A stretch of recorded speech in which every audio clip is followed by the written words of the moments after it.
mbahaye ikaze rero hano kuri Rugas TV, Kotana TV, ni channel tubanyirizaho filime zigiye zitandukanye.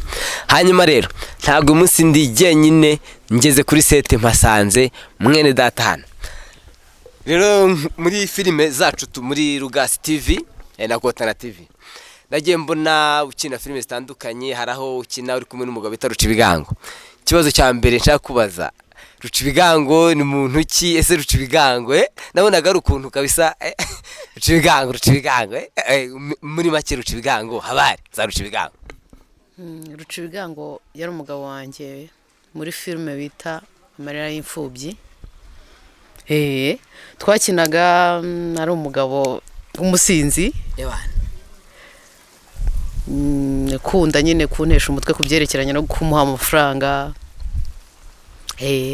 Rucibigango nongeye kumubona akandi gace kamwe yikoreye ihene, ariko se nkita nibaza nk'umugore Rucibigango mu buzima busanzwe ihene yayikorera cyangwa ni byari ibintu bya filime? Mbwira muri make. Byari ibya filime, mu buzima busanzwe ntabwo yakwikorera ihene, nawe urabyumva. Abana gusa iyo nkubonye filime muri Misiri kudukinira urimo urabikora neza. Utekereza iki cyasa, uteganya iki ku bakunzi ba filime bakurikira Rugas TV na Kotana TV? Ni izihe mpinduka nziza uri kubateganyiriza muri iyi minsi, ku buryo ki twabyitega mu minsi mike cyane? Muri filime dukina ndabyumva ntago twakina hatarimo inyigisho, haba harimo inyigisho.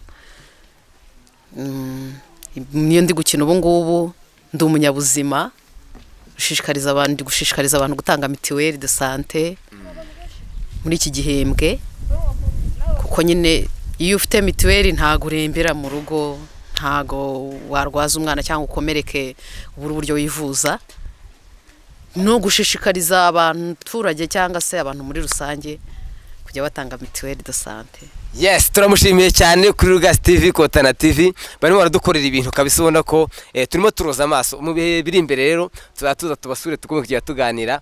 Turabishimiye cyane, muri abantu bagaciro, mukomeze nimucika intege, tuzagwa kujya tubafollowinga, dukora subscribe, byose share, turikinga. Ciao turi kumwe kabisa. Murakoze cyane.